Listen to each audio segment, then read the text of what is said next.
Morning. Chutney ಪುಡಿ ಹೇಳ್ಕೊಡ್ತಾ ಇದ್ದೀನಿ. ಚಟ್ನಿ ಪುಡಿ ಮಾಡೋದು ಅದಕ್ಕೆ ಯಾವ್ದಾದ್ರು ಬೇಕು ಇಂಗ್ರೀಡಿಯೆಂಟ್ಸ್ ಎಲ್ಲ ಹಾಕಿದ್ದೀನಿ ನೋಡು. ಇದು ಉಪ್ಪು, ಹುಣಸೆಹಣ್ಣು, ರುಚಿಗೆ ತಕ್ಕಷ್ಟು. ಇದು 1 ಕಪ್ಪು ಕಡಲೆಬೇಳೆ. ಅದನ್ನು ಬ್ರೌನಾಗಿ ಹುರ್ಕೊಳ್ಬೇಕು, ಡ್ರೈ ಆಗಿ ಹುರ್ಕೊಳ್ಬೇಕು. ನಾನು ಹುರ್ಕೊಂಡಿದ್ದೀನಿ. ಮತ್ತು ಮೆಣಸಿನ್ಕಾಯಿ ಒಂದು 20, ಅದನ್ನು 1 ಸ್ಪೂನ್ ಎಣ್ಣೆಯಲ್ಲಿ ಸ್ವಲ್ಪ ಹುರ್ಕೊಳ್ಬೇಕು. ಮತ್ತು ಕಡಲೆ ಬೀಜನೂ ಅಷ್ಟೇ ಸಿಮಿಲಿಟ್ಟು ಹುರ್ಕೊಳ್ಬೇಕು ಕಡಲೆ ಬೀಜ. ಮತ್ತು 1 ಹಿಡಿ ಬಿಸಿಲಲ್ಲಿ ಒಣಗಿಸಿ ಇರೋದು ಕರ್ಬೇವಿನ ಸೊಪ್ಪು, ಆಯಿತಾ. ಇದು ಹುರಿಗಡಲೆ, ಚಟ್ನಿ ಕಡಲೆ, ಇದನ್ನು ಅಷ್ಟೇ ಹುರಿಬಾರ್ದು. ಇದು 1.5 ಕಪ್ ಕೊಬ್ಬರಿನ ಎಲ್ಲ ಮಿಕ್ಸಿಲೆಲ್ಲ ಹಾಕ್ಕೊಳ್ಬೋದು, ಇಲ್ಲಾಂದರೆ ಎಲ್ಲ ತುರ್ಕೊಳ್ಬೇಕು. ಇದನ್ನ ಕೊಬ್ಬರಿನ 1 ಸ್ಪೂನ್, 1 ಚಿಟಿಕೆ ಅರಿಶಿನ ಪುಡಿ ಹಾಕಿ ಚೆನ್ನಾಗಿ ಹುರ್ಕೊಳ್ಬೇಕು. ಚೆನ್ನಾಗಿ ಸಿಮಿಲೇ ಇಟ್ಟು ಹುರ್ಕೊಳ್ಬೇಕು. ಹುರಿದ್ಬಿಟ್ಟ ಮೇಲೆ ಇದನ್ನು ಆರಕ್ಕೆ ಬಿಡಬೇಕು, ಚೆನ್ನಾಗಿ ಆರಿಸ್ಬೇಕು. ಎಲ್ಲ ವറുത്തിருக்குது, ಎಲ್ಲ ಸಿಮಿಲೆ வச்சு இந்த கடலை பருப்பு நல்லா வறுத்துருக்குறேன். இந்த கடலை பீஜாவும் நல்லா வறுத்துருக்குறேன். கலக்கா கொட்டை நல்லா வறுத்துருக்குறேன். காஞ்சி மிளகா 1 ஸ்பூன் எண்ணெய் போட்டு நல்லா வறுத்துக்கணும். ஏன்னா இது காரத்துக்கு இதாவது ஞாபகத்தினாக்கா அப்படி. இது கடலை வறுக்கக்கூடாது, ஆச்சா. இது கொப்பரை உங்களுக்கு காட்டுறதுக்காக வச்சுருக்குறது. இது கொப்பரை வந்து வறுத்துருக்குறது, இது வறுக்காது. இது வேணாம். இது வந்து கொಬ್ಬரை நல்லா 1 ஸ்பூன் எண்ணெய், இது மஞ்சாத்தூள் போட்டு நல்லா வறுத்துருக்குறேன். ட்ரையாக இருக்கணும், இது காஞ்சிக்கணும். அப்புறம் அப்படியே ட்ரையாக இருக்குது. இது நல்லா தொட்டு பார்த்தா நல்லா மரன்னு இருக்கணும். மிக்சியில் போடுறதுக்கு நல்லா வரன்னு இருக்குது. அதாயிட்டு மேலே இந்த கடலை பீஜா எல்லாம் ப்ரௌனாக இப்படி வறுக்கணும். ரொம்ப தீயும் கூடாது, பாரு இப்படி வறுக்கணும். நல்லா இப்படி வறுத்துட்டாக்கா சிமிலே வச்சு வறுக்கணும். ரொம்ப தீயும் கூடாது, ரொம்ப பிளாக் ஆகக்கூடாது. அதுக்கப்புறமேலேருந்து ಇದೆಲ್ಲ ವರಪಟ್ಟಿಟ್ಟ ಮೇಲೆ ಎಲ್ಲ ಮಿಕ್ಸಿಲಿ ಇದು ಬಾಂಡಿನಲ್ಲಿ 2 ಸ್ಪೂನ್ ಎಣ್ಣೆ ಹಾಕಿ ಒಗ್ಗರಣೆಗೆ ಚೆನ್ನಾಗಿ ಕಾದ್ಮೇಲೆ ಸಾಸಿವೆ ಮತ್ತು ಜೀರಿಗೆ ಮತ್ತು ಇಂಗು ಸ್ವಲ್ಪ ಇಷ್ಟು ಇಂಗು ಹಾಕಬೇಕು. ಹಾಕಿ ಅದು ಒಣಗಬೇಕು. ಅದು ಸ್ವಲ್ಪ ಆಫ್ ಮಾಡಬೇಕು, ಗ್ಯಾಸ್ ಆಫ್ ಮಾಡಿಬಿಡ್ಬೇಕು.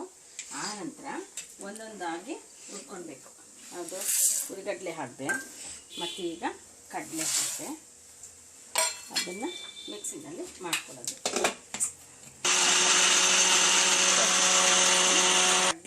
ಕಡಲೆನ ಪೌಡ್ರ್ ಮಾಡ್ಕೊಂಡಿದ್ದೀನಿ ನಾನು.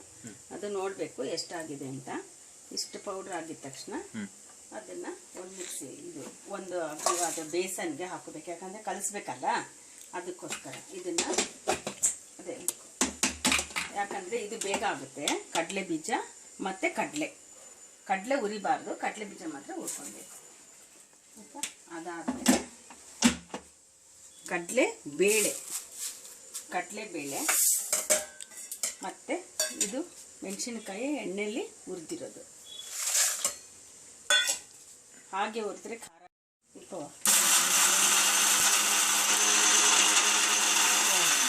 ಕಡಲೆಬೇಳೆ, ಒಣಗಿದ ಮೆಣಸಿನ್ಕಾಯಿ ಮತ್ತು ಉಪ್ಪು, ಹುಣಸೆಹಣ್ಣು. ಈಗ ಒಣಮೆಣಸಿನ್ಕಾಯಿ, ಕಡಲೆಬೇಳೆ, ಉಪ್ಪು, ಹುಣಸೆಹಣ್ಣು ಹಾಕಿದ್ದೀನಿ. ಅದು ಫುಲ್ಲು ಗ್ರೈಂಡ್ ಆಗಿದೆ, ನೋಡಬೇಕು ಇಷ್ಟು ಗ್ರೈಂಡ್ ಆಗಿದೆ. ಆಗಿದ್ಮೇಲೆ ಅದನ್ನು ಇದಕ್ಕೆ ಹಾಕಬೇಕು, ಸುರಿಬೇಕು. ಆನಂತರ ಹುರಿದಿರೋ ಕೊಬ್ಬರಿ ಇದೆಯಲ್ಲ, ಅದನ್ನು ನೋಡಬೇಕು ಚೆನ್ನಾಗಿ ಒಣಗಿ, ಇದು ಡ್ರೈ ಆಗಿದೆ ಮತ್ತು ಉದುರಾಗಿದೆ. ಅದನ್ನು ಯಾಕೆ ಲಾಸ್ಟಿಗೆ ಹಾಕಬೇಕು ಅಂದರೆ ಅದು ಇದರೊಳಗೆಲ್ಲ ಅಂಟ್ಕೊಳ್ಳಲ್ಲ, ಇಲ್ಲಾಂದರೆ ಎಲ್ಲ ಪೇಸ್ಟ್ ಆಗಿಬಿಡುತ್ತೆ. ಹುರಿದು ಚೆನ್ನಾಗಿ ಒಣಗಿಸ್ಬೇಕಿದೆ. ಅರಿಶಿನ ಪುಡಿ, ಕೊಬ್ಬರಿ ಹುರಿದಿದ್ದೀನಿ, ಮತ್ತು ಇದನ್ನು ಹಾಕಬೇಕು. ಹಾಕಿ 1 ಹಿಡಿ ಕರ್ಬೇವಿನ ಸೊಪ್ಪು ಅದ್ರ ಜೊತೆಗೆ ಹಾಕಬೇಕು. ಕರ್ಬೇವಿನ ಸೊಪ್ಪು ಚೆನ್ನಾಗಿ ತೊಳೆದು ಒಣಗಿಸಿ ಇಟ್ಟಿರೋಂಥದ್ದು ಕರ್ಬೇವಿನ ಸೊಪ್ಪು 1 ಹಿಡಿ ಸಾಕು. ಇದು ಕರ್ಬೇವಿನ ಸೊಪ್ಪು ಮತ್ತು ಕೊಬ್ಬರಿ ಅದನ್ನು ಚೆನ್ನಾಗಿ ಹಾಕಿದ್ದೇನೆ. ಇದು ಗ್ರೈಂಡ್ ಮಾಡಿದ್ದೇನೆ. ಇದು ಈ ಥರ ಆಗಬೇಕು. ಇನ್ನೊಂದು ಸ್ವಲ್ಪ ಆಗಬೇಕು. ಚಟ್ನಿ ಪುಡಿಗೆ ಎಲ್ಲ ಸಪ್ರೇಟಾಗಿ ಗ್ರೈಂಡ್ ಮಾಡ್ಕೋಬೇಕು. ಈಗ ಕೊಬ್ಬರಿ ಮತ್ತು ಕರ್ಬೇವಿನ ಸೊಪ್ಪು ಅದನ್ನು ಗ್ರೈಂಡ್ ಮಾಡಿದ್ದೀನಿ. ಮಾಡಿದ ತಕ್ಷಣ ಅದನ್ನು ಎಲ್ಲ ಕ್ಲೀನಾಗಿ ಹೀಗೆ ಹಾಕ್ಕೊಂಡು ಈಗ ಇದನ್ನು ಎಲ್ಲ ಕಲಿಸ್ಕೊಳ್ಬೇಕು. ಕಡಲೆ ಬೀಜ, ಕಡಲೆ, ಒಣಮೆಣಸಿನ್ಕಾಯಿ, ಕೊಬ್ಬರಿ ಮತ್ತು ಕರಿಬೇವು ಸೊಪ್ಪು ಇದನ್ನೆಲ್ಲ ಹೇಗೆ ಕಲಿಸ್ಕೊಳ್ಬೇಕು. ಎಲ್ಲ ಗ್ರೈಂಡ್ ಮಾಡಿಕೊಂಡು ಒಂದು ಅಗಲ ಬೇಸನಲ್ಲಿ ಎಲ್ಲ ಕಲಿಸ್ಕೊಳ್ಬೇಕು. ಹೀಗೆ ಎಲ್ಲ ಕಲಿಸ್ಕೊಂಡ್ಮೇಲೆ ಕಲಿಸ್ಕೊಂಡು ಬಿಟ್ಟು ನಂತರ ಈ ಒಗ್ಗರಣೆ ಇರುತ್ತಲ್ಲ, ಈ ಒಗ್ಗರಣೆನೂ ಇದೆಲ್ಲ ಪೋಟು நல்லா ಇದು ಪೋಟು ಕಲಕೊಂಡು ಸಾಸಿವೆ, ಜೀರಿಗೆ, ಇಂಗು ಅಷ್ಟೇ, ಅದನ್ನು ಹಾಕಿ ಇದರಲ್ಲೇ ಕಲಸಿ ಆರಿಸ್ಬಿಟ್ಟು ಡಬ್ಬದಲ್ಲಿ ತುಂಬಿಕೊಳ್ಳೋದು. ಇದೇ ಚಟ್ನಿ ಪುಡಿ. ಈ ಮನೇಲಿ ಮಾಡಿ ನೋಡಿ, ಎಲ್ಲ ಕಲಿಸ್ಬಿಟ್ಟು ನಂತರ ಚಟ್ನಿ ಪುಡಿ ರೆಡಿ. ಇದನ್ನು ನೀವು ಮನೇಲಿ ಮಾಡಿ ನೋಡಿ. Thank you.